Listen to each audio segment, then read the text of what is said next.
انا مش مستغربه قصه بسنت خالص، الله يرحمها. آه، آم، هي لسه، يعني بيقولوا التحقيقات لسه ماشيه، فمحدش يقدر يتكلم ويقول هل هي انتحرت، هل في شبهه جنائيه، ايا كان. لحد دلوقتي برضو، مع ان كل الناس شافت في اللايف، انا واحده من الناس للاسف اليوم ده، يعني بعد صلاه الفجر فضلت صاحيه ما مش عارفه ليه، فشفت اللايف، فحضرت اللايف.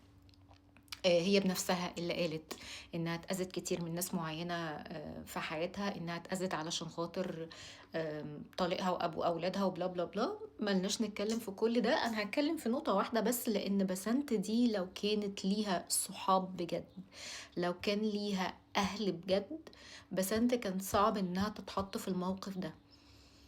اكتر حاجة ممكن تأذيك انت شخصيا مش جوزك او مراتك، في الاول وفي الاخر هم اشخاص كانوا موجودين في الحياة وانفصلنا. حتى لو في اذية او حد فيهم بيستخدم صلاحيات ضد التاني، ممكن توصل لبني ادم بالشكل ده.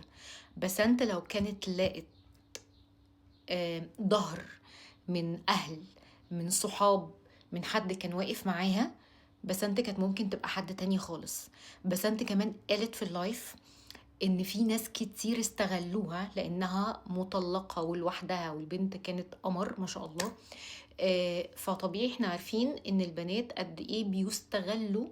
آه، يعني ربنا يعافينا، قلتلك انا اتحط لي الحرام كتير قدامي، فهي كمان كانت بتصارع انها ما تعملش حاجة غلط.